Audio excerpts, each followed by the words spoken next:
सो यहाँ से जो एफ एक्स वाई है आपका, this is 2 when x plus y less than equal to 1, x is more than 0, y is more than 0, 0 otherwise. Okay, अब पूछ रहा है कोवेरियंस बिटवीन एक्स वाई बताओ क्या होगा.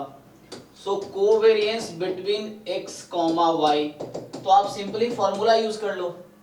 तो E of X into Y minus E X E Y. ठीक है जी. अब मतलब बिल्कुल ये स्ट्रेट फॉरवर्ड सॉल्व कर रहा हूं मैं, और भी तरीका हो सकता है, ये स्ट्रेट फॉरवर्ड वे में सॉल्व करते हैं. तो क्या होगा यहां से कि अगर आप ई ऑफ एक्स वाई में अलग से निकालता हूं, देखिए. So this is double integration x y into joint PDF to d x d y. मैंने क्या किया, x into y into joint PDF, तो 2 है ना. अब इस रीजन पे मुझे इंटीग्रेशन करना होगा इसको. So we have to integrate over this region. तो इंटीग्रेट करेंगे तो क्या आएगा. Sir integration 0 to 1 minus y and 0 to 1 में होगा. जी जी जी, x plus y equal to 1. तो पहले अगर x ले रहा हूं मैं, तो x की लिमिट x बराबर 0, x बराबर माइनस वाई. तो 0 to 1 minus y and 0 to 1. Yes, correct है ना. सर एक्चुअली इसका आंसर नहीं मैच हुआ सर. मेरा 1/36 आया और फिर उधर पे -1/36 दिया हुआ था. चलिए चेक करके देखते हैं क्या आता है. तो यहाँ से 2 बाहर है और y बाहर कर दीजिए. x का integration x square by 2 and 0 से 1 माइनस वाई. अभी x का क्या ना dy. तो x का x स्क्वायर बाई 2 हो गया और यहाँ 0 to 1 है. तो ये 2 और 2 काट दो, तो 0 to 1 y और यहाँ पुट करेंगे 1 माइनस वाई होल स्क्वायर. यही होगा माइनस 0 स्क्वायर 0 हो जाएगा dy. अब इसको इंटीग्रेट कर लो आप. तो इसको जब इंटीग्रेट करोगे क्या ओपन करना पड़ेगा ब्रैकेट, है ना. नहीं तो आप बीटा के फॉर्म में लिख सकते हैं ना. ये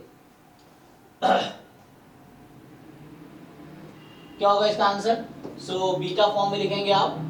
तो बीटा में क्या होता है, इंटीग्रेशन x की power alpha minus 1 minus x की power beta minus 1 dx 0 to 1. तो इसका हाँ, सो बीटा अल्फा बीटा हो जाता है ये. तो यहाँ x जगह y है जस्ट, तो ये आपका आ जाएगा बीटा 2,3. ठीक, तो बीटा 2,3 को आप खोल लीजिए. तो beta integral 2,3 is gamma 2 gamma 3 upon gamma 5, right. तो gamma 2 is 1 factorial, gamma 3 is 2 factorial, gamma 5 is 4 factorial. तो यहाँ से आ गया 2/24 1/12. तो अभी ई एक्स इंटू वाई आ गया आपका 1/12 आ गया. ठीक है. ओके, अब ई एक्स ई वाई निकालना पड़ेगा. तो ई एक्स के लिए आप मार्जिनल निकाल सकते हो, नहीं तो मर्जी है आपकी, है ना. ऐसे तो एक्स वाई जो है यहाँ पे ना इंडिपेंडेंट तो नहीं है, लेकिन आइडेंटिकली डिस्ट्रीब्यूटेड होगा. क्यों, क्योंकि एक्स वाई अगर इंटरचेंज करेंगे तो ज्वाइंट पीडीएफ चेंज नहीं हो रहा. तो मतलब ई एक्स और ई वाई का आंसर सेम ही आएगा. तो मैं ऐसा करता हूँ, अभी मार्जिनल एक्स का निकाल देता हूँ. सो 2 को आप इंटीग्रेट करेंगे y के रेस्पेक्ट में. तो क्या होगा इंटीग्रेशन, है ना, ज्वाइंट पीडीएफ का इंटीग्रेशन y के रेस्पेक्ट में. तो 0 to 1 माइनस एक्स, यही होगा ना.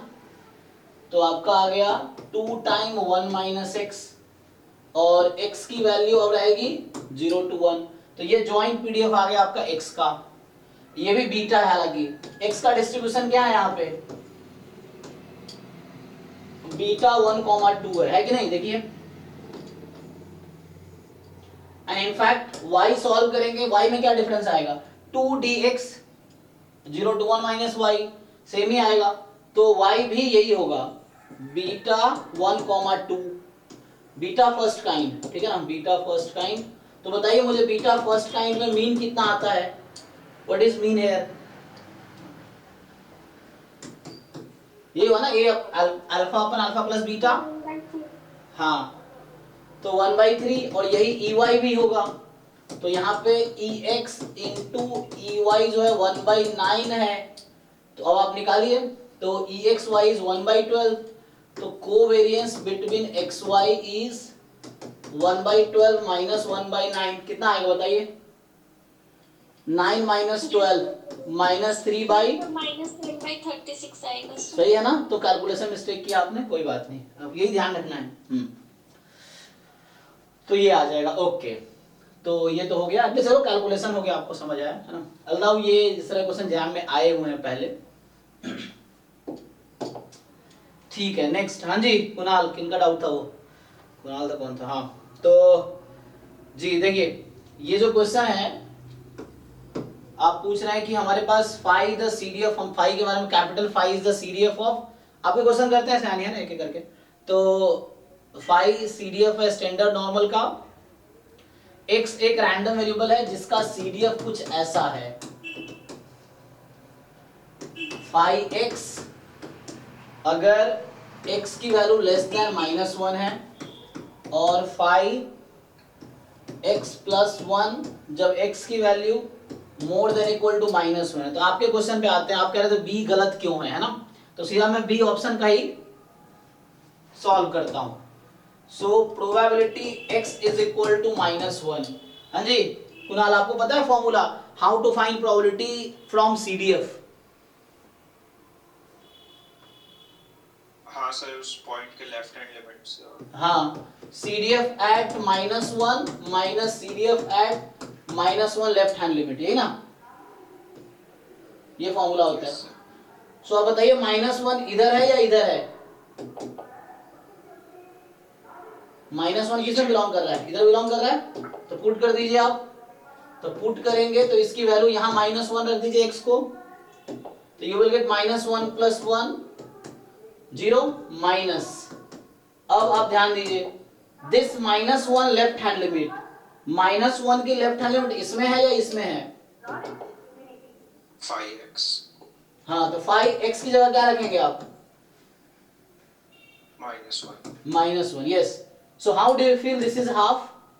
सो ये तो 5 0 इज दिस माइनस 5 ऑफ -1, और ब्रेक करेंगे तो हाफ, ये 1 माइनस 5 1 हो जाएगा। So this will give you something like half plus, तो हाफ प्लस 5 1 माइनस 1। अच्छा, इससे बेटर है घटा दो इसको, तो मतलब ये आ जाएगा 5 1 एंड माइनस हाफ। तो ये हाफ के इक्वल तो नहीं आएगा पक्का, क्योंकि इसकी वैल्यू 0 पॉइंट समथिंग आएगी। चेक कर सकते हैं आप, हालांकि जरूरत नहीं है, but this is not exactly half, क्योंकि this is some positive number and वो हाफ में घट रहा है, हाफ माइनस समथिंग, तो ये लेस देन हाफ आएगा। तो this number is less than half. अच्छा, फाइनल? यस फाइन है ना, ये आ गया। ठीक है, तो 5 1 आप टेबल्स यूज कर सकते हैं, आप दे रखा होगा फर्स्ट पेज पे, तो उसको आप यूज कर सकते हैं। ठीक है ना? तो ये आ गया। ओके, और किसी ऑप्शन में डाउट है? बाकी नो सर। ठीक है, बाकी ऐसे ही हो जाएगा। हाँ जी सयानी, देखिए आपके जो डाउट्स हैं, जो जैम वाले, वो मैं कर देता हूँ। जो पर्टिकुलर गेट के सिलेबस का है वो हम लोग 9 to 11 में डिस्कस करेंगे। तो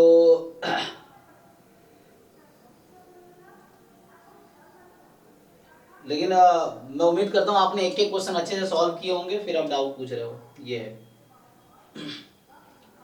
क्योंकि देखने से लगता है नहीं होगा, लेकिन आप सॉल्व करोगे तो आपसे हो जाएगा, ट्राई करोगे तो हो जाएगा। ये है। जैसे पहला क्वेश्चन आपका जो है कि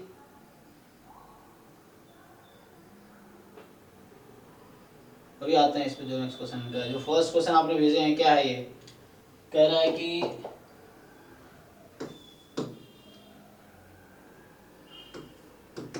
-1 -1/2 1 5/2 3, ये जो है ऑब्जर्व वैल्यू है रैंडम सैंपल फ्रॉम। तो ये ऑब्जर्व्ड वैल्यू है, रैंडम सैंपल साइज 5 का, उसकी ऑब्जर्व्ड वैल्यू है, रियलाइजेशन है, तो ऑब्जर्व्ड वैल्यू दे रखी है। तो ये जो x1 x2 x5 their IID normal half comma sigma square. अब T be the unbiased estimator of sigma square, T be an unbiased estimator of sigma square whose variance attains the Cramer-Rao lower bound. समझिए, T is unbiased estimator, ये ऐसा लिख देता हूँ short में मैं, expectation of t sigma square and variance of t is equal to CRLB for sigma square। तो मुझे बताइए कोई ये स्टेटमेंट क्या इंप्लाई करता है? यानी आपको आइडिया है कोई अनबायस्ड एस्टिमेटर है जिसका वेरिएंस क्रैमर और लोअर बाउंड के इक्वल हो जाए, तो इसका क्या मतलब? ये थ्योरम है जो मैं लिखा हूं, जो क्वेश्चन में लिखा है सर UMV होगा जी। तो इसका मतलब है कि T is UMVUE of sigma square. अब या तो आप UMVU निकालो या आपको याद हो, है ना। तो जैसे होता क्या है, मैं आपको थोड़े से बैकग्राउंड स्टोरी बताता हूं। तो जैसे x1 से xn तक this is IID mu sigma square है। तो बताइए UMVU, अच्छा बोथ अननोन है यहाँ पे, ठीक है। बोथ, पहला केस ये है कि both mu and sigma square are unknown.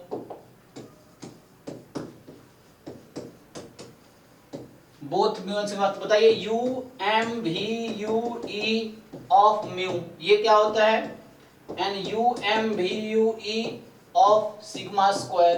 क्या याद है आप लोगों को फॉर्मूला? सयानी आप बताइए, आपको याद है क्या? सर वो तो x बार था सर, मतलब UMV जी, किसका x बार होता है? और UMV म्यू।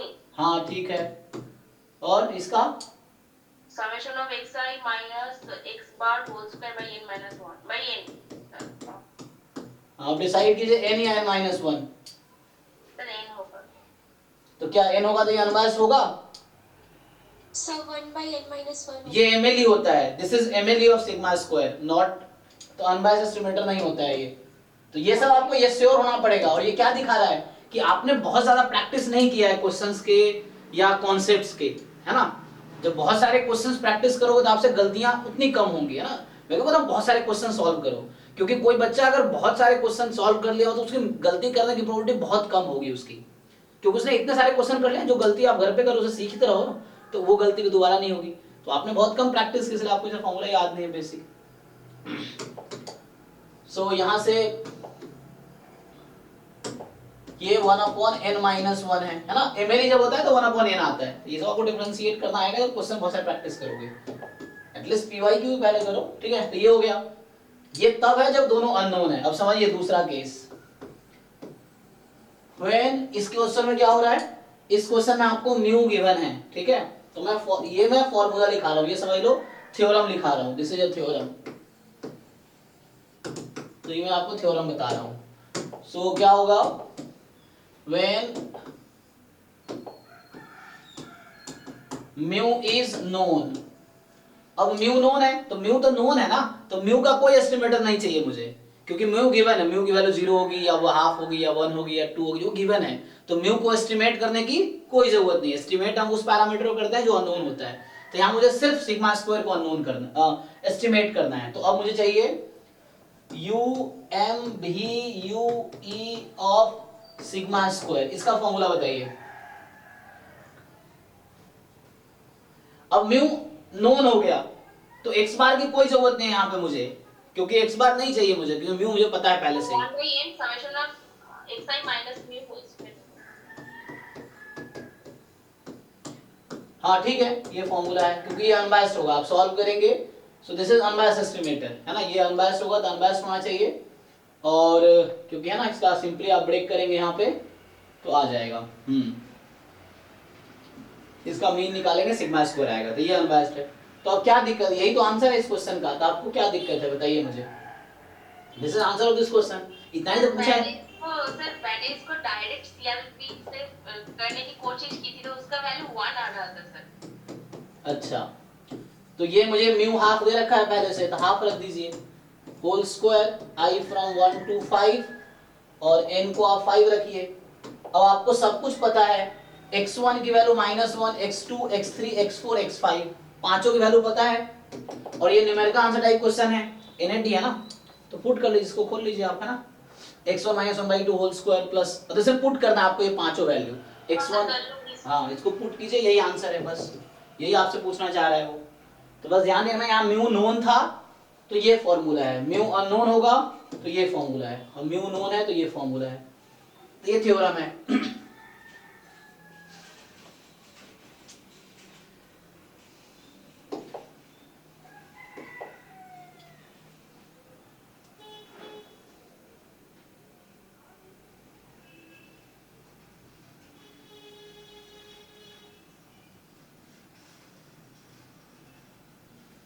ये जो नेक्स्ट क्वेश्चन सॉल्व तो कर ही दिया इसने, इसमें क्या दिक्कत है आपको? ये बोल रहा है कि मैंने आपकी वीडियो देखी थी इसमें, बट मुझे वीडियो से समझ नहीं आ रही। हाँ कोई बात नहीं, ठीक है, आपने देखो क्वेश्चन पूछने में जो काम तो नहीं है, बट ये कि ट्राई करके आओ, पहले आप ट्राई करके आओ ताकि आपको ये पता हो। जैसे अभी आपने सॉल्यूशन देखा तो आपको ये समझ आएगा आप कहाँ गलती कर रहे थे। तो अब इन्हीं क्वेश्चंस को आप क्या एक बार दोबारा सॉल्व कर सकते हो कि जो क्वेश्चंस डिफिकल्ट लग रहे हैं आप कुछ दिन बाद, एक दो दिन बाद आप एक बार फिर से सॉल्व करके देखो ताकि आपको लगे कि हाँ जो प्रॉब्लम पहले थी वो अब नहीं है, इस तरह से।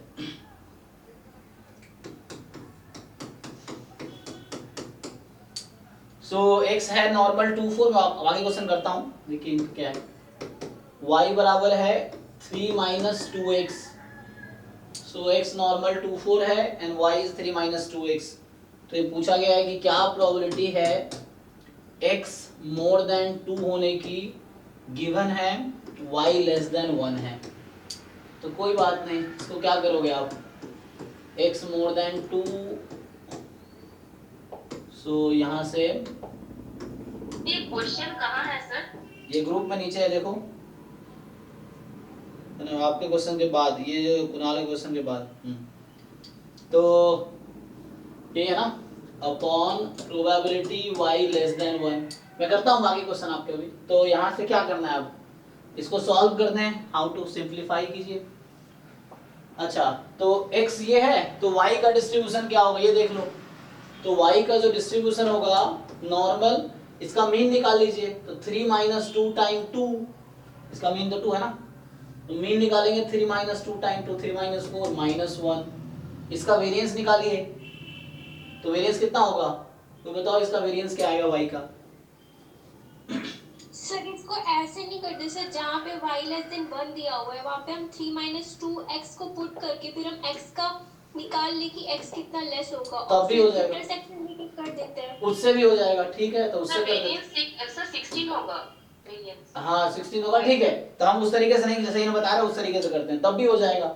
मेथड आप कुछ भी लगाओ, आंसर सेम ही आएगा, तो हमें उसमें कोई दिक्कत थोड़ी है। देखिए तो यहाँ पे क्या है, अब probability x more than 2, y की जगह रखिए आप 3 minus 2x less than 1 upon probability 3 minus 2x less than 1, है ना। जो आपके दिमाग में आइडिया है उसके हिसाब से कीजिए, तब भी आंसर सेम ही आएगा। तो यहाँ से आएगा कि x मोर देन 2, और इसको सिंप्लीफाई कीजिए तो 2x आ गया। यहाँ से क्या आ गया, सो 2x मोर देन 2, तो x मोर देन 1 होगा। Yes sir. अच्छा 2x मोर देन 3 माइनस 1 2, ठीक है। और अपॉन में प्रोबेबिलिटी, इसका फिर से सॉल्व कीजिए तो वही आएगा x मोर देन 1, यही ना। तो अब आप सिंप्लीफाई कर लीजिए, तो यहाँ पे जो होगा कि प्रोबेबिलिटी, अब इसका बीच में कॉमा का मतलब इंटरसेक्शन है, दिस कॉमा मींस इंटरसेक्शन, कि x की वैल्यू 1 से भी ज्यादा है और 2 से भी ज्यादा है, तो इसका इंटरसेक्शन क्या आएगा, प्रोबेबिलिटी x ग्रेटर देन 2। हाँ तो इंटरसेक्शन इज, क्योंकि कॉमा मतलब इंटरसेक्शन एंड, तो यहाँ से x more than 2 upon probability x more than 1। अब x आपका क्या था, नॉर्मल 2 4 है, स्टैंडर्ड नॉर्मल तो है नहीं, तो पहले स्टैंडर्ड नॉर्मल बना लीजिए। तो स्टैंडर्ड नॉर्मल कैसे बनाएंगे, तो हम क्या करते हैं, probability x minus mean upon standard deviation more than 2 minus 2 upon this, same यहाँ पे करेंगे, x minus mean upon standard deviation 1 minus 2 upon standard deviation. अब क्या हो गया, ये z बन गया, देखिए ये z बन गया, तो अब आ गया z मोर देन 0, और ये आ गया आपका z मोर देन माइनस 1/2, तो ये आपका z मोर देन है ना 1 माइनस, इसको ऐसा लिख सकते हैं 1 माइनस 5 0 और 1 माइनस 5 माइनस 1/2 ऐसा। तो ये तो हाफ आ जाएगा न्यूमरेटर वाला 1, और ये आ जाएगा 5 ऑफ 1/2। देखिए कोई ऑप्शन है तो इस तरीके से सर वो बी वाला ही मैच कर रहा है बट एंसो में सी दिया हुआ है। हाँ तो वो गलत है फिर, ऐसा है तो, है ना, होगा तो बी वाला ही। सी वाला कहीं से आएगा ही नहीं, तो गलत दे रखा है फिर। तो इस ओके तरह। सर। हाँ जी सर, नेक्स्ट क्वेश्चन आप देखिए, आप नेक्स्ट क्वेश्चन क्या है आपका। ये सब तो बेसिक है, आपको ये सब में दिक्कत नहीं होनी चाहिए। देखिए 60 जो क्वेश्चन है कि आपको दे रखा है कि ओमेगा एक है 1 2 3 4, ये सैंपल स्पेस या सेट ऑफ ऑल आउटकम बोल दो, और सिग्मा फील्ड को इसने जी से डिनोट किया है। तो ये है 5 omega set containing 1 set containing 4, ठीक है,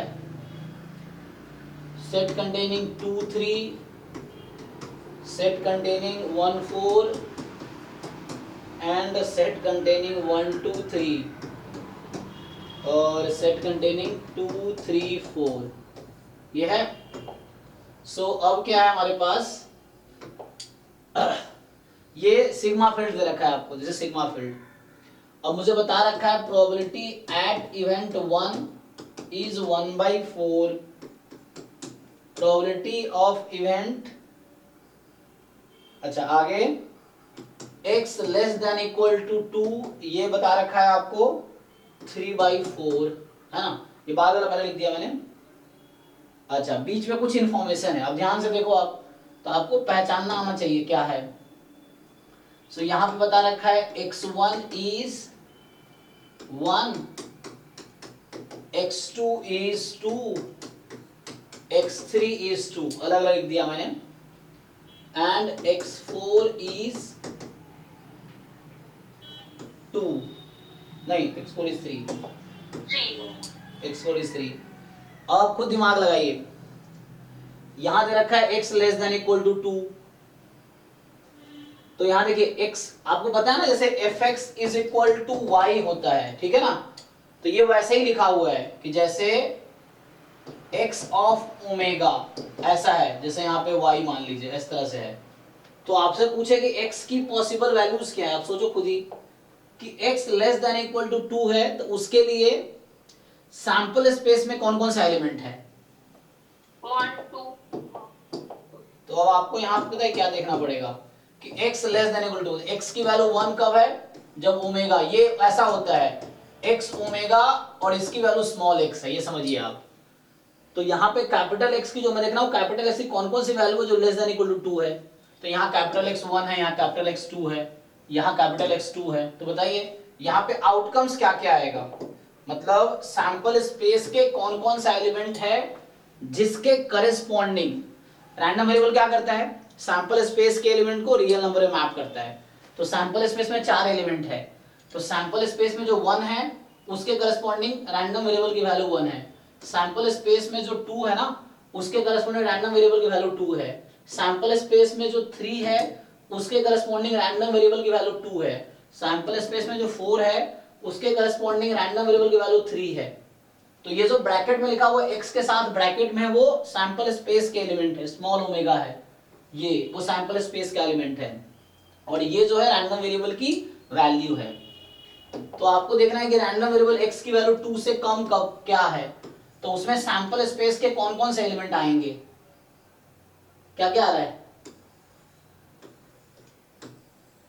समझ आ रहा है आपको, बताइए यानी आप बताइए रैंडम वेरिएबल के कौन, सैंपल स्पेस का कौन कौन सा एलिमेंट है जिसके करस्पॉन्डिंग रैंडम वेरिएबल की value less than equal to 2 है। हाँ सर, वो x1 x2 x3 हाँ ये होगा। तो यहाँ 1 2 3, दिस इज 3/4। अब इसका कॉम्प्लीमेंट बताइए सैंपल स्पेस में क्या है, इस सेट का कॉम्प्लीमेंट क्या है सैंपल स्पेस में, सैंपल्स में 4 है सी, सो प्रोबेबिलिटी एट 4 कितना होगा, 1/4 होगा। हाँ इसका कॉम्प्लीमेंट 1/4 होगा। और आपसे क्या पूछा है क्वेश्चन में, ये 1/4 पूछ रहे हैं। देखिए 1 और 4 पे ऐड कर लीजिए,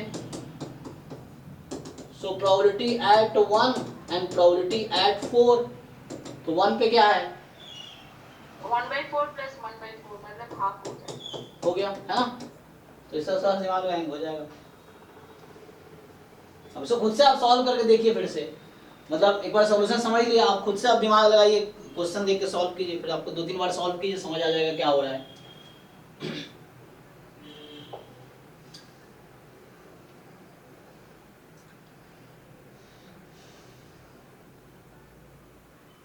अभी और किसी का डाउट है कुछ? स्लाइड ओपन कीजिए पहला वाला एकदम। कौन सा वाला, ये? Okay yes.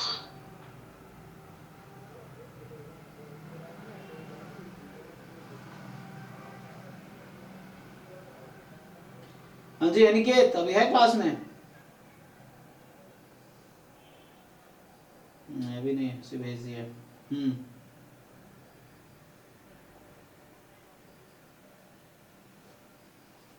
अनिकेत हो क्लास में अभी? नहीं है ना, बस ग्रुप में भेजते हैं ये लोग। Okay next. अच्छा हो, ओके ओके, आवाज नहीं आ रही आपकी, हाँ ठीक है।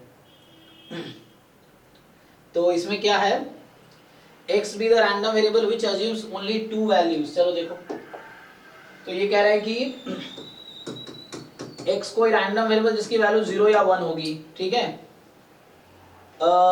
रिप्रेजेंटिंग अकरेंस ऑफ सक्सेस और फेलियर। तो 0 का मतलब फेलियर, 1 का मतलब success, in the experiment with only 2 outcomes.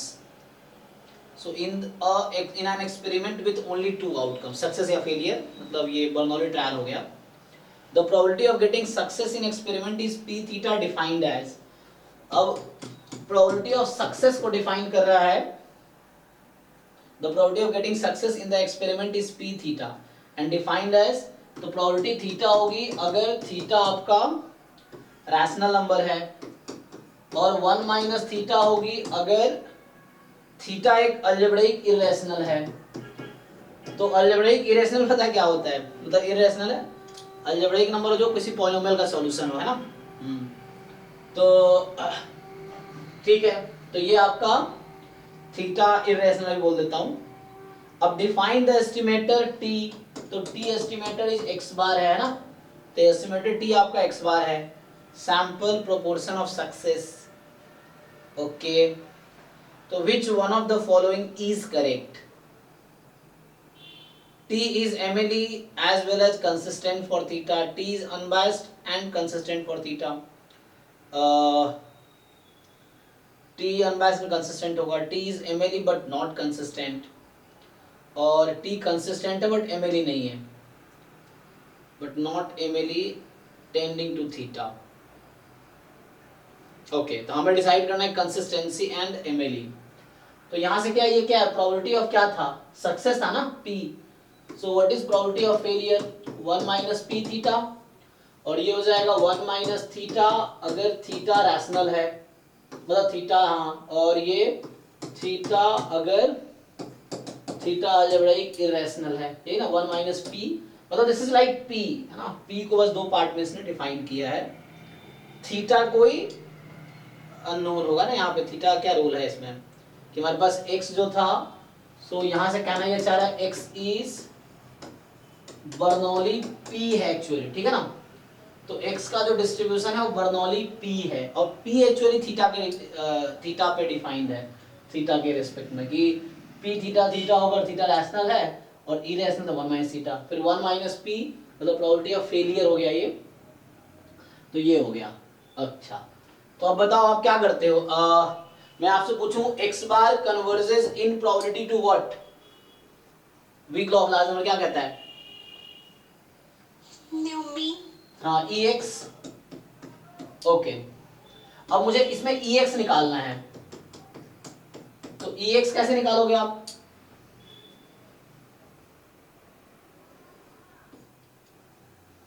तो EX कैसे निकालते हैं बर्नौली में, बर्नौली का तो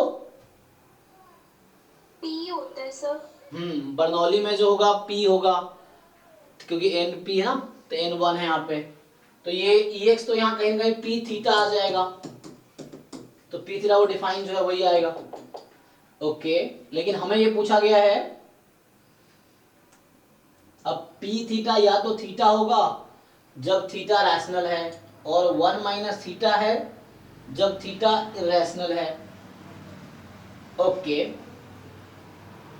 सो है ना, मेनली यहाँ जनरली जो क्वेश्चंस आते हैं वहाँ पी की बात करता है ना, लेकिन यहाँ पी खुद डिपेंड कर रहा है थीटा पे, तो थीटा के रेस्पेक्ट में बात कर रहा है।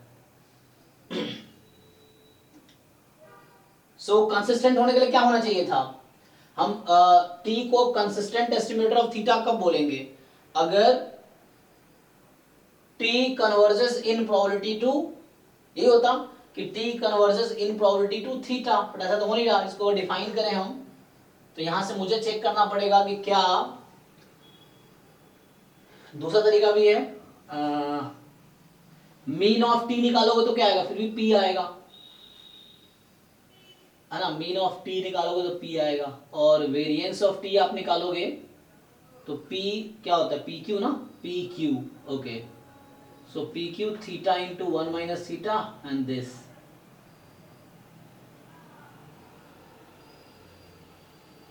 थीटा तो नहीं आएगा हमेशा, मुझे लग रहा है ना यहाँ थीटा तो नहीं मिलेगा। अच्छा एमएलई के लिए क्या करना पड़ता है, तो भी कर सकते हैं, एमएलई के लिए क्या है कि लाइक्लीहुड फंक्शन जो है ना, एमएलई के लिए क्या करना होता है कि लाइक्लीहुड फंक्शन मैक्सिमम हो जाए, तो यहाँ पे लाइक्लीहुड फंक्शन क्या होगा इसका, so likelihood function is same as, क्योंकि ये सिंगल रैंडम वेरिएबल की बात कर रहा है, तो पीएमएफ, और इसका पीएमएफ क्या है, तो पीएमएफ होता है p की पावर क्या जानते हैं फॉर्म हम लोग, p की पावर x, सो p थीटा की power x and 1 minus p theta की पावर 1 माइनस x, ये होता है ना, ओके, तो एक से ज्यादा 0 या 1 होगा,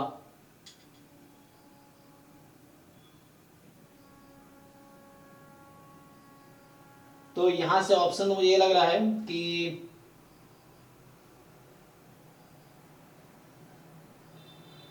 अच्छा टी अनबैस्ड है, अनबैस्ड नहीं लग रहा, टी अगर एक्सपेक्टेशन ऑफ टी निकालोगे, सो एक्सपेक्टेशन ऑफ टी क्या आ जाएगी, यहां से expectation of X bar and X bar तो आएगी हमारी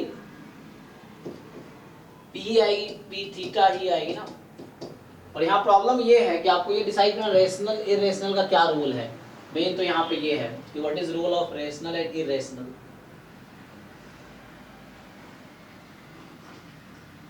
तो रेशनल तो काउंटेबल होता है ना, और अनकाउंटेबल,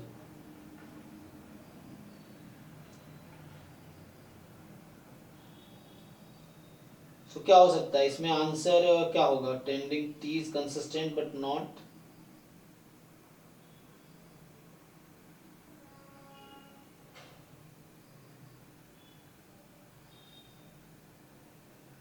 तो एक्स बार एमएलई कब आएगा यहाँ पे, अच्छा एक्स बार का रोल क्या है ऐसे, इसमें सैंपल तो दिया नहीं इसने, बस ये बोला है, अच्छा बाद में इसने सैंपल इंट्रोड्यूस किया ना, मतलब शुरू में एक्स दे रहा है तुम्हें यहाँ पे कि एक्स रैंडम वेरिएबल है, और बाद में ये टी एक्स बार दे दिया तुम्हें, मतलब x1 x2 xn रहा होगा, sample proportion of success, okay, तो कौन सा करेक्ट होगा, सर यहाँ पे ऐसे तो केसेस नहीं लिए, जैसे हम लेते हैं कि हेड और टेल का, तो अगर हेड आता है तो अगर हम 1 कंसीडर कर लेते हैं और टेल को 0, तो वैसे यहाँ पे वो नहीं केसेस तो नहीं लिया है, तो फिर सर हमारा वही हो जाएगा कि अगर रेशनल रहा तो 1 ले लेते हैं और इरेशनल रहा तो 0, तो फिर ये बर्नौली का केस बन गया, तो सर p हमारा थीटा हो गया और q हमारा 1 माइनस थीटा हो गया, नहीं p actually this is p and p is defined in two ways, p की वैल्यू थीटा होगी अगर थीटा रैशनल है, p की वैल्यू 1 माइनस थीटा अगर थीटा इरेशनल है, इस तरीके से डिफाइंड है, parameter is p and p depends on theta. अच्छा मतलब प्रोबेबिलिटी का ही दो केस लिया, हाँ, अब जो प्रोबेबिलिटी ऑफ सक्सेस है p, उसका दो केस में डिफाइन किया है, सो थीटा है जब रैशनल है, 1 माइनस थीटा जब, ये आईएसएस का क्वेश्चन है, तो अब क्वेश्चन यहाँ पे क्या किया जाए, एमएलई होने के लिए क्या प्रोबेबिलिटी है, एमएलई ऑफ थीटा, थीटा की वैल्यू लिखते हैं सर, वहाँ पे x इक्वल टू 0 और x इक्वल टू 1 दो बार लेके इनटू करेंगे ना r थीटा की वैल्यू के लिए, नहीं, लेकिन ये सिंगल रैंडम वेरिएबल है, इसमें दो मतलब ऑब्जर्व्ड वैल्यू नहीं है 0 1, एक सीधा random variable which assumes only 2 value, तो ये सपोर्ट बता रहा है, मतलब एक रैंडम सैंपल है x1 x2 xn जो पॉपुलेशन बर्नौली p से आ रहा है, Bernoulli p and p is defined this way, इस तरह से है, तो p is define this way. अब मेन तो क्वेश्चन p पैरामीटर ठीक है, यहाँ एक नया पैरामीटर p है जो थीटा पे डिपेंड कर रहा है, आपको बताना है कि क्या होगा। तो पहली बात अनबायस्ड के लिए क्या होना चाहिए, क्या एक्सपेक्टेशन ऑफ t थीटा आ रहा है यहाँ पे, क्या एक्सपेक्टेशन ऑफ t थीटा आएगा, तो p आएगा। तो मुझे लग रहा है अनबायस्ड तो नहीं है, तो अनबायस्ड वाला गलत हो जाएगा, b तो आउट हो जाएगा। एंड क्योंकि थीटा तो आएगा नहीं, ये p है, p दो तरह डिफाइंड है। अब तो ये b काट दो। अब एमएलई और कंसिस्टेंट में डिसाइड करना है हमें।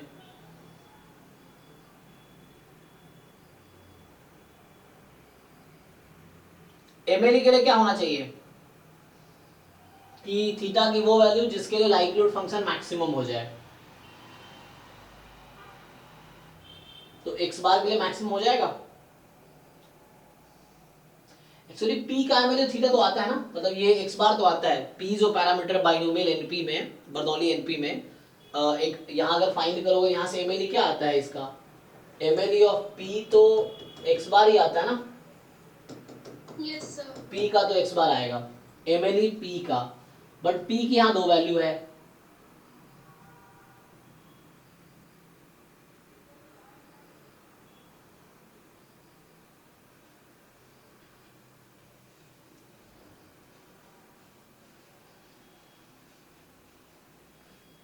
तो मुझे तो ऐसा लग रहा है इसमें ना अब प्रूव करना पड़ेगा कंसिस्टेंसी के लिए।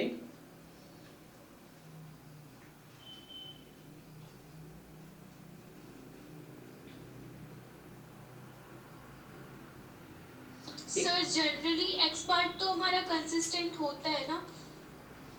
x बार कंसिस्टेंट तो होगा लेकिन p के लिए होगा, है ना। यहाँ थीटा के लिए बात कर रहा है, तो हम x बार को कंसिस्टेंट थीटा के लिए तब बोलेंगे जब t converges in probability to theta हो जाए। तो ये हमें दिखाना पड़ेगा। तो इसके लिए हमें देखना पड़ेगा कि लिमिट, चलो इसे ट्राई करके देख लेते हैं। प्रोबेबिलिटी t माइनस क्या होगा थीटा लेस देन एप्सिलॉन, क्या ये 1 आएगी। सो ये हमें फाइंड करना होगा। सो प्रोबेबिलिटी जैसे x bar minus theta less than epsilon. तो इसको खोलो और इसको अगर आप ओपन करोगे तो क्या आएगा, तो यहाँ से अगर हम फाइंड करें limit n tends to infinity probability, या मोर देन करना, मोर देन कर लो, है ना। तो लेस देन करोगे तो यहाँ से आ जाएगी x bar is theta minus epsilon to theta plus epsilon, ये आ जाएगी ना। तो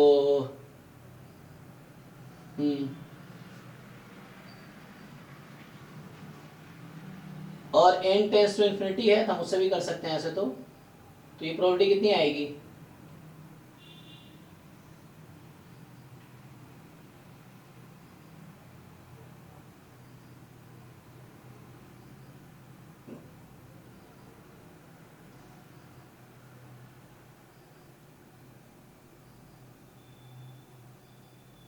तो समेशन एक्साइज का बाइनोमियल हो जाएगा ना।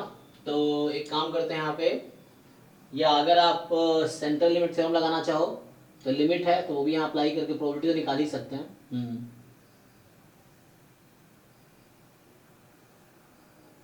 तो x बार का वेरिएंस कितना है यहाँ पे, अगर आप ऐसे देखो कि ये जो वैल्यू है mod x bar minus theta, तो x बार का मीन तो थीटा नहीं है ना, प्रॉब्लम ये मीन इसका थीटा तो नहीं है। मीन जब x थीटा रैशनल है तब ऐसा है।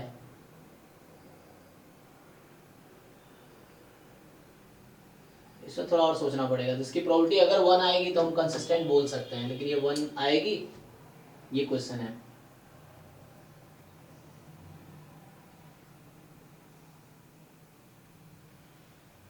यहाँ से तुम अगर देखो कि ब्रेक करोगे तो समेशन एक्स आई की वैल्यू आ जाएगी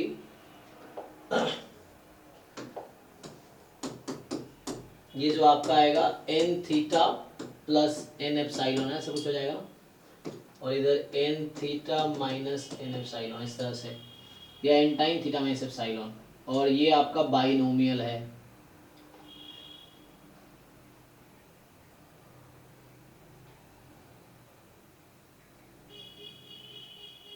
सो क्वेश्चन ये यहाँ पे क्या ये 1 आएगा, अगर आप इसको 1 प्रूव कर दोगे तो कंसिस्टेंट हो जाएगा। 1 नहीं प्रूव आएगा, लेस देन 1 आता है तो ये कंसिस्टेंट नहीं होगा। बट ये थोड़ा सा रोल ना मुझे लग रहा है रैशनल इरेशनल का है ना, इसका रोल है, इसका देखना पड़ेगा क्या रोल है इसमें, क्योंकि वैसे पी के लिए तो इजी था फाइंड करना, थीटा के लिए फाइंड करना डिफिकल्ट है ना, तो इसके लिए मुझे लगता है मुझे देखना पड़ेगा श्योर। आंसर क्या है भाई, इसका आंसर पता है? इसमें आंसर क्या दे रखा है? अनबायस्ड तो नहीं है, तो बी आउट हो गया, या तो एमएलए और कंसिस्टेंट पे देखना पड़ेगा। सर कंसिस्टेंट है, एमएलडी नहीं है सर। अच्छा, ऑफिसर आंसर की चेक करो क्या है, क्योंकि सर प्रूव करने में टाइम लगेगा, क्योंकि पहली बार ये क्वेश्चन देखा हूँ तो मुझे एक बार मतलब ट्राई करना पड़ेगा। तो ठीक है, जरा टाइम किल नहीं करता, इसको देखता हूँ ट्राई करके। क्योंकि इसमें ना कहीं ये रेशनल इरेशनल का क्या रोल है वो देखना पड़ेगा कि पी, अब तक जो भी क्वेश्चंस आते हैं जनरली पी के लिए आता है, लेकिन यहाँ पे थीटा पे है तो ये रेशनल, क्योंकि ये काउंटेबल सेट है, ये अनकाउंटेबल है, तो आपको देखना है कि इसका क्या रोल है इसमें, काउंटेबल अनकाउंटेबल का। तो उससे होगा, और मुझे थीटा के लिए बात करना है।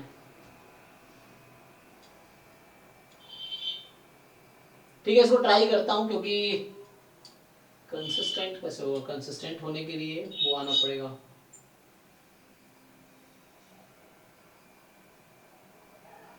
ठीक है सर, देखते हैं इसको ट्राई करके। हाँ कोई बात नहीं, इसको मैं ट्राई करता हूँ फिर देखते हैं।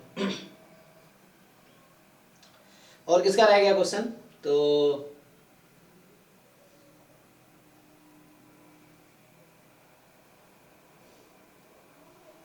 तुम लोग सॉल्व करते हो ना, शुरू से आता हूँ जो उनका रह गया। हाँ जी, से यानी आपके 2 क्वेश्चन हो गए ना, 2 क्वेश्चन बचे हैं, इसमें क्या दिक्कत है, तुम लोग सॉल्व ठीक से क्यों नहीं करते? सो इस वाले क्वेश्चन में, सीडीएफ वाले क्वेश्चन में क्या दिक्कत है?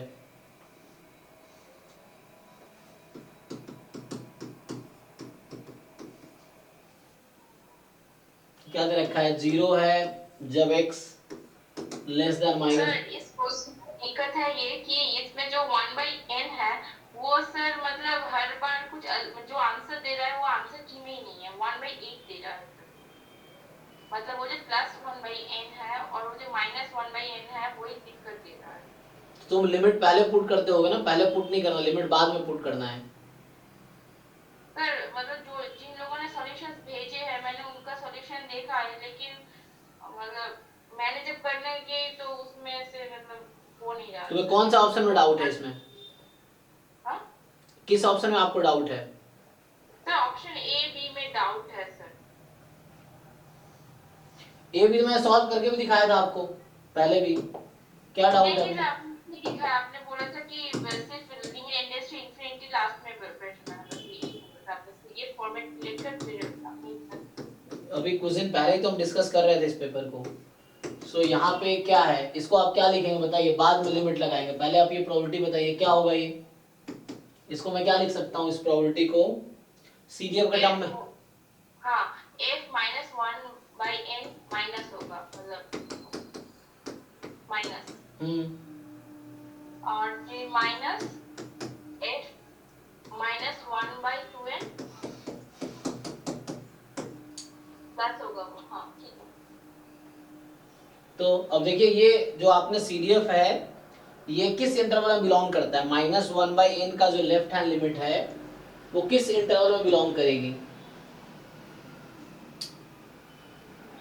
नेगेटिव रहेगा ना, तो ये आप देखो ये जो वैल्यू है ये आपके पास जो इंटरवल है सीडीएफ में वो कौन से वाले इंटरवल में बिलोंग करेगी? फिर वो 1/4 x + 1 में बिलोंग करेगी। ये नेगेटिव है तो नेगेटिव है तो 0 के नेगेटिव होगी। हाँ तो पुट करो, क्या दिक्कत है इसमें आपको? 1/4 आंसर नहीं आ रहा सर। -1/n + 1, ठीक है, ये किस इंटरवल में बिलोंग करेगी? सर आपने +1 क्यों लिया सर? आपने ही तो कहा 1/4 x + 1। अच्छा उसमें आपने -1/n छूट किया मैं वो अच्छा ठीक है। हाँ इसका बताइए, अच्छा वो सर वो ये किस इंटरवल में बिलोंग करेगी? तो वो भी 1/4 x + 1 होगा। क्यों, ये -1/2 के आसपास का है, n लार्ज होगा तो जब n लार्ज होगा यहाँ पे तो -1/2 है ना, यहाँ पे इसके आसपास का है, इसी में पुट करना है 1/4, एक्स के प्लेस पे ये रखो आप, सो -1/2 प्लस 1/n एंड कहाँ गया है ना, +1। अब क्वेश्चन में था लिमिट इस पे लगाने हैं n टेंस टू इंफिनिटी, तो आप इसमें लिमिट लगाओ n टेंस टू इंफिनिटी, तो इसमें आप लिमिट लगाओ n टेंस टू इंफिनिटी, क्या आंसर आएगी?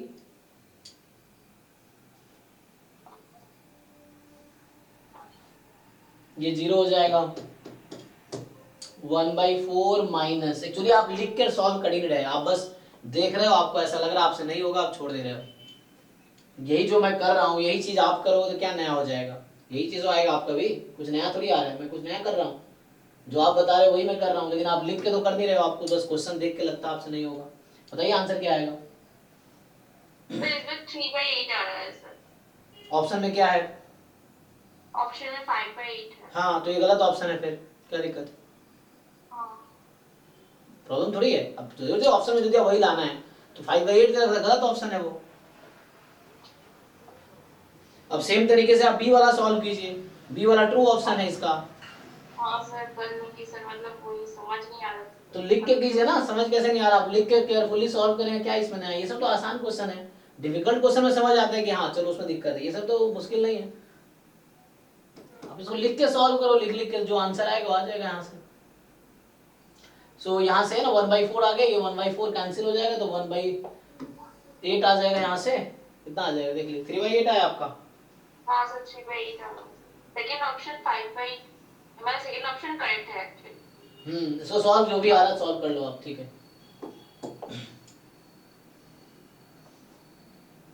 और नेक्स्ट वाले में फिर क्या दिक्कत है आपको? प्रॉपर्टी पता है एमजीएफ का? सर एमजीएफ को प्रॉपर्टी से नहीं आ रहा। क्यों नहीं आएगा? क्या किया आपने इस क्वेश्चन में, बताओ, आपने लिखा हुआ है, आपने सॉल्यूशन दिखाओ मुझे कहाँ तक किया आपने, बताइए क्या क्या किया आपने? सर मैंने बहुत बार किया लेकिन मैं कुछ सर किया ही ये कुछ आपने कुछ नहीं किया, दिक्कत ये आप बस बोलते हो, आपने किया कुछ नहीं है, अगर आप किया तो बताओ कहाँ से स्टार्ट किया आपने कहाँ स्टार्ट किया और किस स्टेप पे जाकर प्रॉब्लम मैंने हुई? एमटी सर मैंने जो ये जो एचटी है इसके साथ सर मल्टीप्लाई कर ली, मतलब किसको? 3/4 e to the power 2t plus 1 m into mt plus 1/4 mt। अब ये जो mt है ये सर इसका मीन वेरिएंस कुछ समझ नहीं आ रहा सर। दिक्कत आपको क्वेश्चन ही समझ नहीं आ रहा, सॉल्यूशन कैसे होगा? अब क्वेश्चन ढंग से समझोगे तो कॉन्सेप्ट, क्वेश्चन ही पता नहीं पूछ क्या रहा है, पूछ क्या रहा है हमें से, क्या निकालना है हमें, क्या फाइंड करने हैं? जब भी आप कोई क्वेश्चन सॉल्व करते हो तो काम करना, पहले आप वो सारे इन्फॉर्मेशन लिखो जो गिवन है, और फिर वो लिखो जो फाइंड करने हैं, फिर आप ढूंढो कि वहां से वहां तक कैसे पहुंचेंगे, जैसे मैं आपको करके दिखाता हूँ।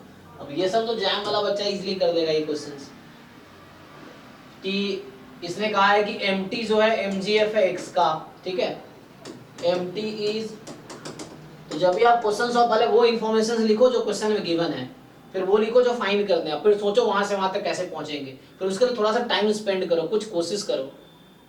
शुरू में ही देख के आप समझोगे नहीं होगा फिर तो एक भी क्वेश्चन नहीं होगा आपसे, है ना, आप ट्राई करो आप।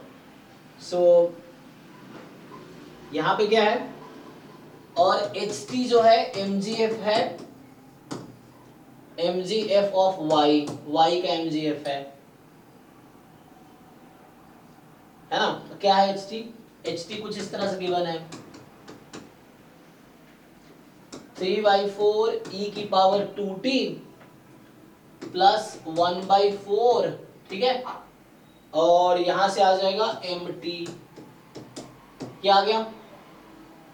अब पूछ रहा आंसर में क्या क्या दिया हुआ है, the mean and variance of x r, तो मुझे ex दे रखा है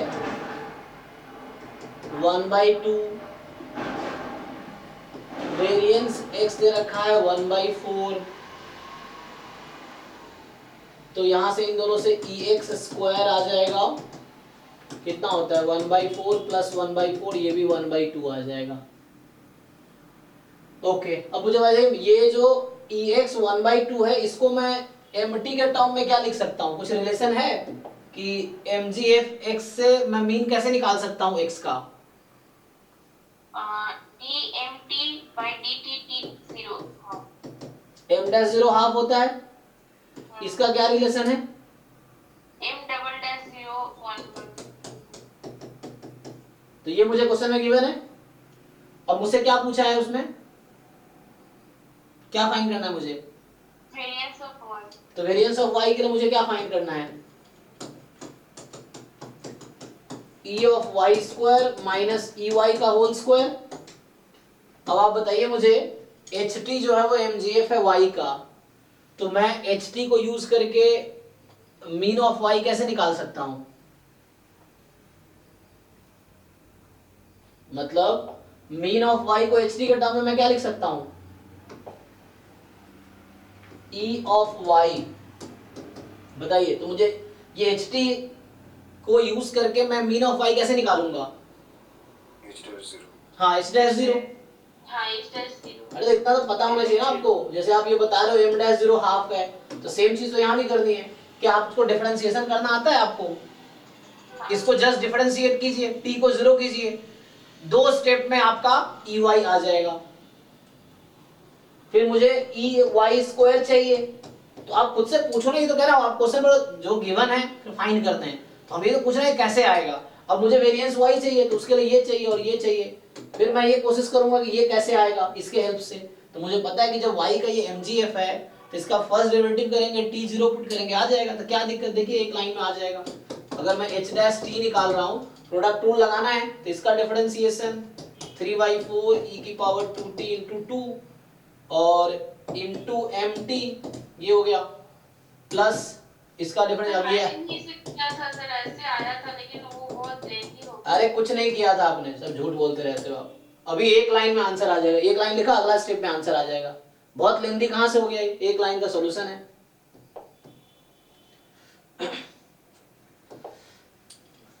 यहां से ये हमारे पास आ जाएगा, यहाँ पे m डैश t कर लीजिए।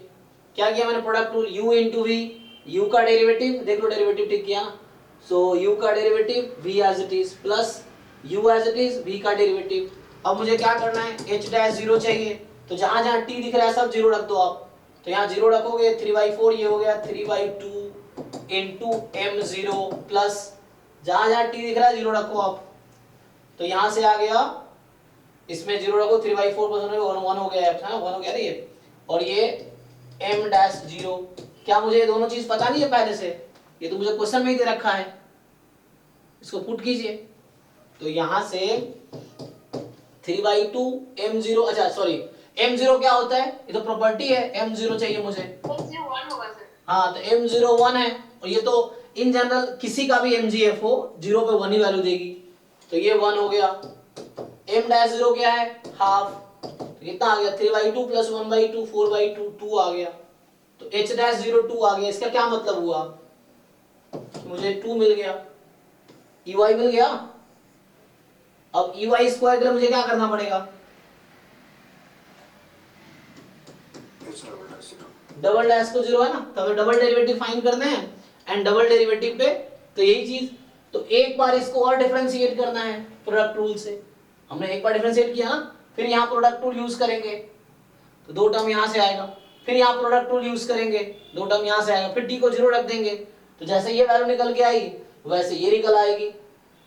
ये भी करके दिखाऊं या और लेंदी होगा, क्या लग रहा है आपको, बताइए इसमें क्या है, डिफरेंशिएशन आता है आपको? दिस ये प्रोडक्ट रूल यहाँ लगाने हैं, ये 2 बाहर कर दो, e की पावर 2t into mt, यहाँ प्रोडक्ट रूल लगाने हैं फिर से, और बाद में एक बार डिफरेंशिएट करके t को 0 रखना है, तो वो डबल डेरिवेटिव t का आ गया। फिर t को 0 पुट कर देंगे, डबल डेरिवेटिव 0 पुट किया तो ey स्क्वायर आ गया, तो यहाँ से ey आ गया, यहाँ से ey स्क्वायर आ गया, इन दोनों के हेल्प से वेरिएंस y आ गया।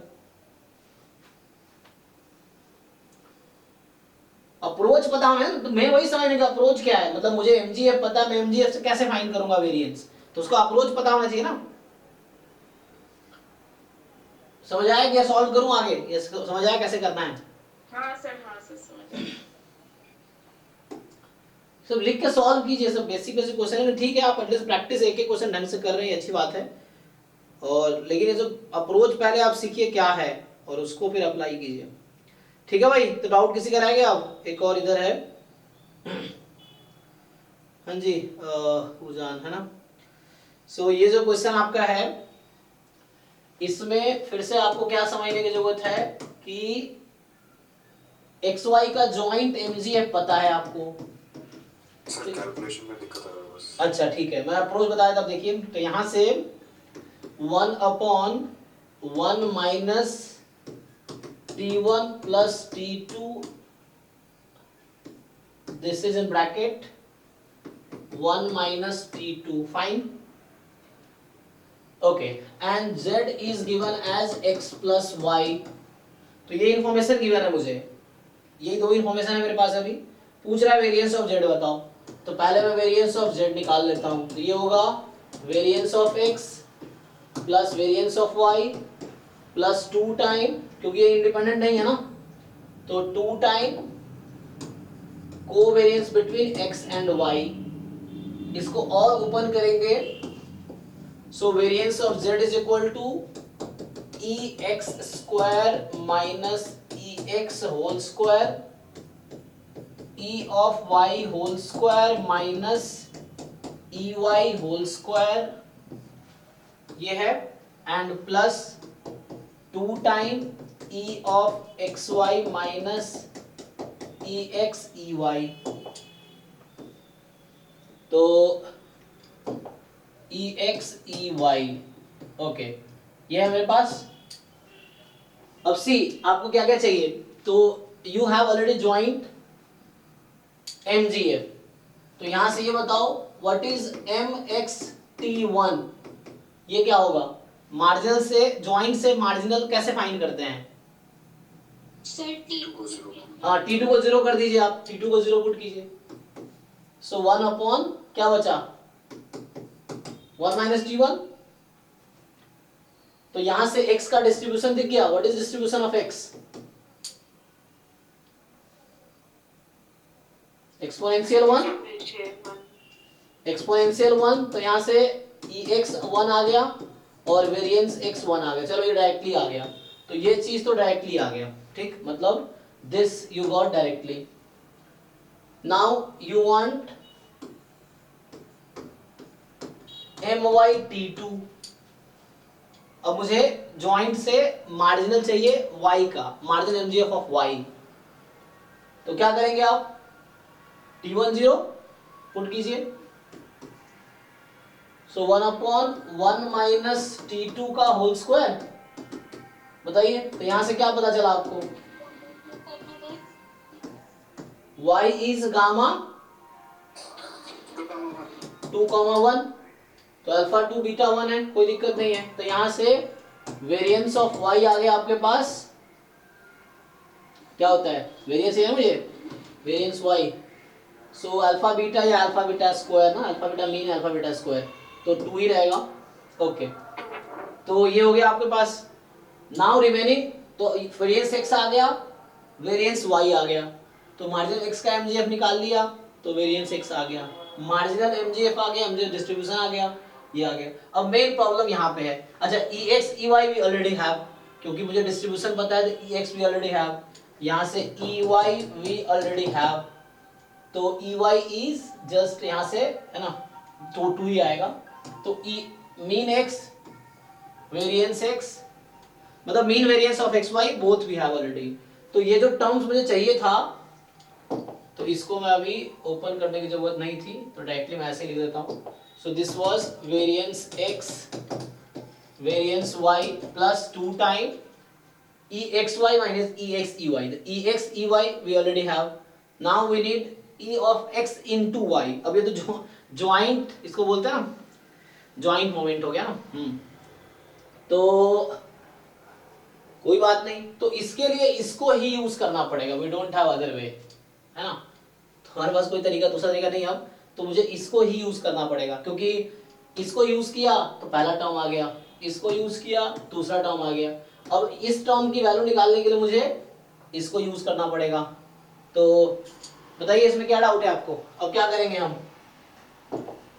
सो T1 के रिस्पेक्ट में डेरिवेट करेंगे, फिर T2 के रिस्पेक्ट में और 0 पुट कर देंगे दोनों। हाँ, तो exy आ जाएगा, तो हम इसको एक बार डिफरेंशिएट कर लेते हैं T1 के रेस्पेक्ट में, फिर T1 को 0 वहीं पे रख दो, तो उससे थोड़ा आसान हो जाएगा, फिर T2 बचेगा, फिर T2 के रेस्पेक्ट में डिफरेंशिएट करो, फिर T2 को भी 0 रख दो, तो जो आएगा वो EXY आएगा।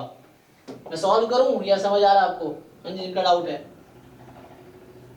कर दीजिए एक बार। ठीक है। देखो Confirmation। तो मैं क्या करता हूं, सो हमें करना है D2 मतलब डेल पार्शियल डेरिवेटिव से, क्योंकि दो वेरिएबल है इसलिए पार्शियल लिख रहा हूं। So del T1 del T2 of ये जो आपका ज्वाइंट MGF था 1 minus T1 plus T2 bracket में था ऐसे तो ये, और 1 minus T2।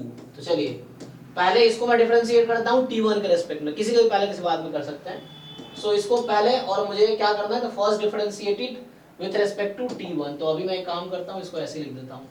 So partial derivative with respect to T1 करते हैं। तो यहाँ पे 1 minus T2 is a constant, क्योंकि T1 के रेस्पेक्ट में डिफरेंशिएट कर रहे हैं, ये बाहर आ जाएगा। सो 1 अपॉन 1 माइनस T2 ये तो कांस्टेंट है। अब मुझे इसका डिफरेंशिएशन करना 1 अपॉन x का, तो 1 अपॉन x का डिफरेंशिएशन होता है माइनस 1 अपॉन एक्स स्क्वायर। सो 1 minus T1 plus T2 bracket में है इस पूरे का होल स्क्वायर। तो अभी मैंने 1 अपॉन x, अब यहाँ फिर से इसको डिफरेंशिएट करना पड़ेगा क्योंकि इसका कोएफिशिएंट नेगेटिव है, तो कोएफिशिएंट नेगेटिव है तो इसको फिर से डिफरेंशिएट करेंगे तो ये माइनस प्लस हो जाएगा, है ना। तो अभी मैंने डिफरेंशिएट किया T1 के रेस्पेक्ट में। अब यहाँ आप T1 को 0 रख सकते हो, कोई प्रॉब्लम नहीं है, you can replace T1 as 0। तो अभी मैंने क्या किया, सो T1 को आप 0 पुट कर दो, तो यहाँ से del M T1 T2 del T1, ये मैंने M ज्वाइंट MGF को डिफरेंशिएट किया T1 के रेस्पेक्ट में, and I am putting T1 is equal to 0। मैं इसमें T1 को 0 पुट कर रहा हूँ, so putting T1 is equal to 0। तो T1 को 0 रख दो, यहाँ 0 हो जाएगा बस, तो बचेगा 1 माइनस T2 का होल क्यूब। चेक कीजिए, ठीक है। अब क्या करना है मुझे, we have to differentiate with respect to T2 and then put T2 is equal to 0। तो डेल 2 डेल T1 ऑलरेडी हो चुका है, डेल T2 निकाल रहा हूं। चलो 1 अपॉन एक्स क्यूब का डेरिवेटिव माइनस 3 अपॉन एक्स की पावर 4, ठीक है। 1 अपॉन एक्स क्यूब का डेरिवेटिव माइनस 3 अपॉन एक्स की पावर 4, एंड अब इसका फिर से डिफरेंस, क्योंकि ये कोएफिशिएंट नेगेटिव है तो ये प्लस कर देगा, क्योंकि 1 माइनस T2 का डेरिवेटिव T2 के रेस्पेक्ट में -1, so this make it plus. Now put T1 0 already था, T2 को 0 अब रख दो आप, तो यहाँ पे T2 को 0 पुट कर दो, ठीक। सो क्या होगा 3, देख लीजिए। So what did you get, so this is your EXY actually. तो अभी तक मैंने क्या किया, स्वीप। सो अभी तक हमने फाइंड किया, ये कैलकुलेशन किया अभी तक, सो हमारे पास EX है, हमारे पास ऑलरेडी 1, EY है 2, variance X 1, variance Y 2, E of X into Y मेरे पास आ गया 3। तो मुझे क्या यही चाहिए था, वेरिएंस X, तो मुझे चाहिए था वेरिएंस ऑफ Z, तो that was variance X 1, variance Y 2, 2 time covariance X into Y, तो EXY माइनस EX EY 2, तो आ गया 3 प्लस 2 इंटू 1। चेक कीजिए क्या आंसर 5 है,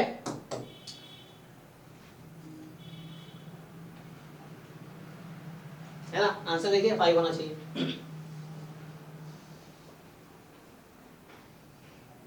थैंक यू सर। हो गया ना, हाँ। सो इस तरीके से आ जाएगा।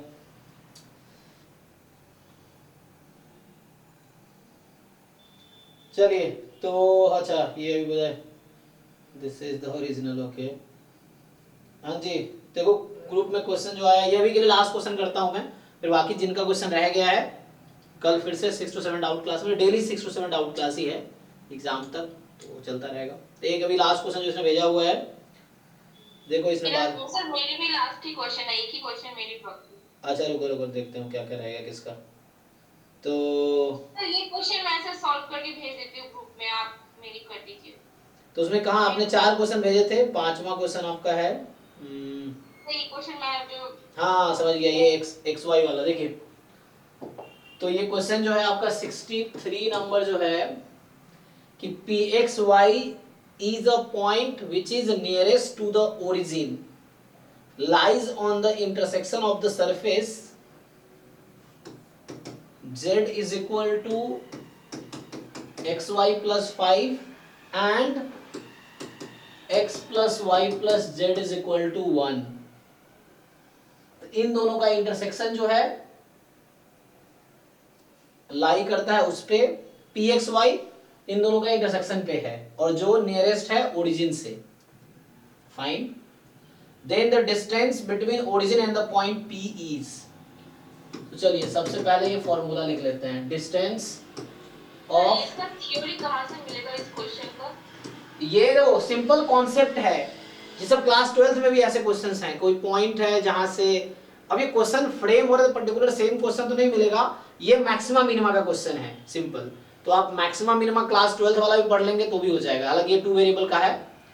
सो ये मैक्सिमम मिनिमा कॉन्सेप्ट को वर्ड प्रॉब्लम बनाए गए हैं, तो आपको यही तो सीखना है कि हाउ टू सॉल्व, क्योंकि क्वेश्चन एग्जैक्टली कहीं नहीं मिलेगा, क्योंकि जो क्वेश्चन एग्जाम में भी आएंगे वो कुछ नया ही होगा। तो आपको खुद सोचना है कि क्या, देखो अब जैसे आपने पूछा है, ऐसे बहुत सारे क्वेश्चन जो मैं पहली बार क्लास में देखता हूँ, जैसे आज वो क्वेश्चन था नहीं हुआ, कोई बात नहीं है, सेम आपको ट्राई करना है घर पे, लेकिन आपको ट्राई करना है। जैसे कोई क्वेश्चन है, मैं अब देखता हूँ पूरा ट्राई करता हूँ, मैं एंड में नहीं होता फिर छोड़ देता हूँ, फिर मैं कहीं से फिर सॉल्यूशन ढूंढूंगा, किसी का हेल्प लूंगा या कहीं से कुछ करूंगा, लेकिन सॉल्यूशन कहीं ना कहीं से हो जाएगा। सेम आपको करना है, लेकिन आपको ट्राई करना है। आप जब डाउट पूछ रहे हो कोई भी आप में से, तो पहले आप 2-4 इधर उधर से कुछ ट्राई करो, 1-2 बार इधर उधर से, है ना, समहाउ खुद से कोशिश करो, बुक पढ़ो, गूगल करो, इधर है ना, समहाउ कोशिश करो सॉल्व करने का। फिर भी नहीं हो रहा, देन सॉल्यूशन मुझसे पूछो, और तब मैं सॉल्व करूंगा तो आपको एग्जैक्टली ये समझ आएगा कि आपकी गलती कहाँ थी या आप क्या समझ नहीं पा रहे थे, वो चीजें हैं। जैसे ये क्वेश्चन है कि distance of origin and point P जो कि है XYZ, तो ये फॉर्मूला तो हम लोग जानते ही हैं कि how to find distance between 2 point, है ना, तो सबको पता है डिस्टेंस फॉर्मूला। तो ये आपके पास है x minus 0 whole square, y minus 0 whole square, z minus 0 whole square. समझिए, तो ये आपका मतलब सिंपल शॉर्ट में लिखें, so this is x square plus y square plus z square. ये आपका डिस्टेंस है ओरिजिन से पॉइंट P का, और पॉइंट P जो है इन दोनों का इंटरसेक्शन है। ये जो दो कर्व है इसका इंटरसेक्शन पे, मतलब इन दोनों कर्व का इंटरसेक्शन पॉइंट P है, या लाइक कुछ कॉमन होगा इसमें, तो P belongs to both the curves. तो इसका मतलब ये है कि आप साइमल्टेनियसली इसको सॉल्व कर लेंगे ना, तो एक वो निकल के आ जाएगी। तो क्या होगा, इसने कहा है तो सर z को सॉल्व करने से सर x y का वैल्यू आएगा जी, उसको सर इस z में पुट करेंगे क्या? पुट कीजिए, हाँ सही बात है। So x plus y z की जगह आप रख लीजिए x y plus 5 is equal to 1, तो यहाँ से आ गया x plus y plus x y, इसको इधर बुला लेंगे तो माइनस 4 इज 0, नहीं प्लस 4 इज 0। तो जो P पॉइंट है वो इसको सेटिस्फाई कर रहा होगा, है ना, ओके। तो मतलब ये है, यहाँ पे कहने का ये मतलब है इसका कि क्वेश्चन क्या पूछा है, then the distance between origin and this, P is the point which is nearest to the origin.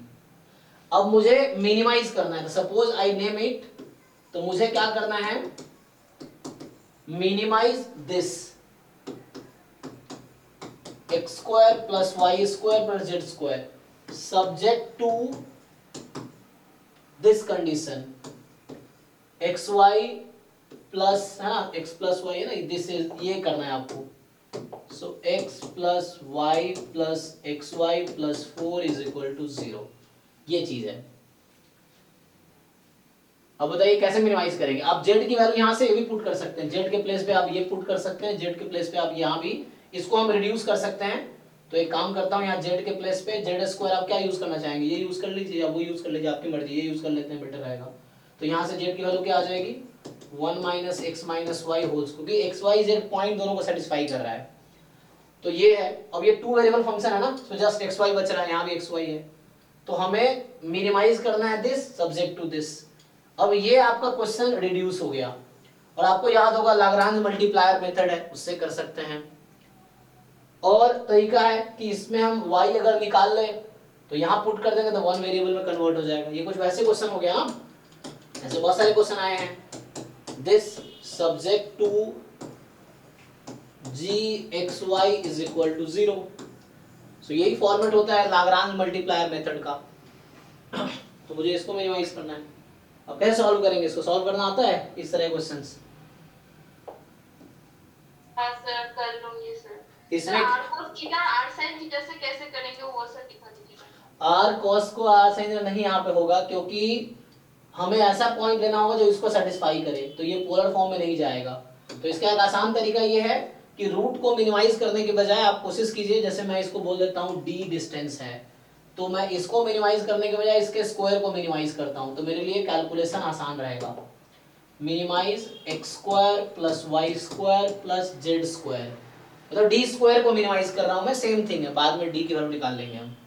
तो ये आ जाएगा 1 minus x minus Y whole square. So आप इसको मिनिमाइज कीजिए, ये आसान रहेगा।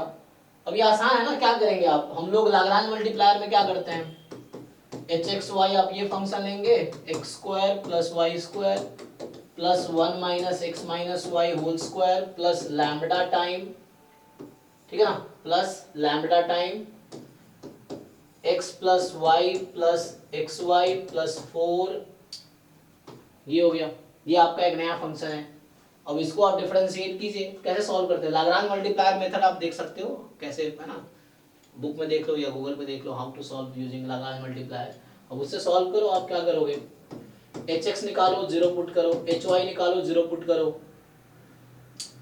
तो क्या होगा, हाँ एच लैम्बडा 0 करो, या है ना बात वही है, 0 पुट करो, फिर ये कंडीशन यूज करो, फिर समहाउ सिंप्लीफाई करना पड़ेगा। ये है फैक्टराइजेशन हो जाएगा यहाँ से, सिंप्लीफाई हुई, सॉल्व करना पड़ेगा इसको। तो ये थोड़ा सा कैलकुलेशन तो है इसमें, तो उससे आ जाएगा, सॉल्व करके देखिए, ठीक है। हाँ लाग्रांज मल्टीप्लायर जैम में भी है, गेट में भी है।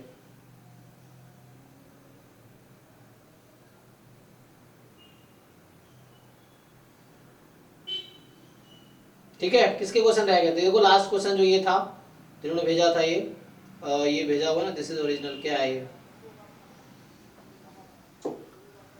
सो ये क्वेश्चन नंबर 26 जो ग्रुप में आया है, ये ऐसा है कुछ कि x कोई रैंडम वेरिएबल है जहां पे पीएमएफ आपको दे रखा है कि 2 पे प्रोबेबिलिटी और -2 पे क्या है 1/6 है, और -1 एंड 1 पे 1/3 है।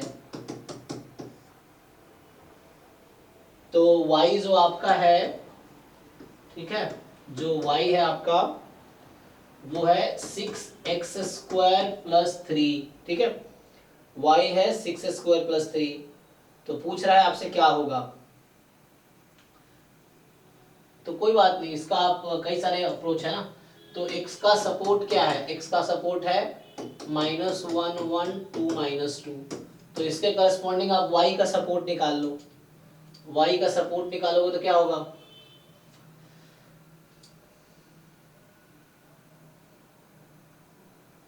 वैसे इन जनरल अप्रोच अगर बात करें तो वैसे ही कुछ ऑप्शंस तो ऐसे ही गलत हो जाएंगे, उसके लिए कोवेरिएंस यूज करना पड़ेगा ना। तो देखो कैसे समझ आ रहा है। y का क्या है, y का सपोर्ट निकालो, जब x -1 रखोगे या 1 रखोगे तो ये 9 हो जाएगा, x को 2 या -2 रखोगे तो यहाँ से आ जाएगा 27, है ना, ये हो गया। तो y के पास दो वैल्यू है, if you find y is equal to 9 की प्रोबेबिलिटी क्या है, तो y 9 तब होगा जब x की वैल्यू +-1 होगी, है ना। y 9 कब होगा, जब x की वैल्यू +-1 है, +-1 कब है, जब 1/3 है, 1/3 + 1/3, तो ये 2/3 हो जाएगी, ऐड हो जाएंगे वैल्यू, ठीक है ना। देखो ये क्या कह रहा हूँ मैं कि probability x is -1 plus probability 1 x is 1, क्योंकि दोनों वैल्यू इसमें इंक्लूडेड है, तो ये आ जाएगा आपका 2/3 and probability y is equal to 27 निकलोगे तो वो 2 -2 वाला ऐड हो जाएगा, तो ये आ जाएगा 2/6 जो कि 1/3। तो इस तरह से है। तो आपको y भी डिस्क्रीट है, ये निकाल लो, इजी है ना। अब क्या करना है आपको, फॉर्मूले से कर लो, क्या दिक्कत है, ऑप्शन वाइज। तो इसका रूल खत्म हो गया, इसका कोई यूज नहीं करना। अप्रोच बहुत सारे हो सकते हैं, जैसे मैं बताऊं कौन सा ऑप्शन चेक करके बताऊं। सर वो हो जाएगा, वो इंफॉर्मेशन मिस था इस वजह से। अब उसमें आप दोनों साइड की वैल्यू अलग अलग निकाल लीजिए समहाउ। फॉर्मूला लगा लीजिए variance x plus variance x plus variance y 2 time covariance xy से आ जाएगा। जॉइंट भी लिख सकते हैं आप चाहें तो, जरूरत पड़ी तो ट्राई करके देखिए, नहीं तो फिर पूछिए दोबारा। ठीक है, ओके। तो अभी हम लोग ये स्टॉप करते हैं। अब आज अभी कितना टाइम हुआ है, 17 है ना, मतलब 7:46, 15 मिनट का ब्रेक ले लो। 8 बजे से हम लोग 8 to 9 आज पेपर डिस्कस करेंगे। अभी 2000 लास्ट टाइम हमने 2000 पिछले क्लास में, कल बैच 3 का जो चल रहा है 2023 से 2005 तक का सॉल्यूशन डिस्कशन बैच, तो उसमें हम लोगों ने 2009, 2008, 2007 कल किया था। 2006 और 2005 बाकी है। तो आज मैं चाहता हूँ 2006, 2005 एक बार डिस्कस कर दूँ। डाउट्स आप डाउट क्लास में पूछो या इसमें पूछो, कोई दिक्कत नहीं, बट एटलीस्ट ये होगा कि हमने एक एक पेपर डिस्कस कर लिए हैं क्लास में, बाकी लोगों ने सॉल्व कर रखा है, तो आपका रिवीजन टाइप का हो जाएगा, है ना। तो अभी 8 to 9 हम लोग 2006 एंड 2005 जैम PYQ का डिस्कशन करेंगे, और इसके साथ ही आज बैच 3 कंप्लीट, मतलब बैच 3 हमने ये प्रॉमिस किया था ना। कुछ बच्चे ऐसे भी हमारे हैं जो सिर्फ बैच 3 के लिए आए थे, जो सिर्फ PYQ करते आए हैं, तो उनका ये है कि 2023 से 2005 तक का समहाउ सॉल्यूशन चाहिए, तो हमने डिस्कस किया है, अब उनको सॉल्व करना है। सॉल्व डाउट होगा आपका, तो आप 6 to 7 डाउट क्लास है, उसमें आप कभी भी पूछ सकते हैं, और जो मैं करा रखा हूँ वो भी आप दोबारा पूछ सकते हैं, कोई प्रॉब्लम नहीं। बट ये कंडीशन आप ट्राई करके आओ, ऐसे नहीं क्वेश्चन पूछने लगा फिर तो आप पूरा पेपर मुझसे करवा लोगे, इससे आपका कोई फायदा नहीं होगा।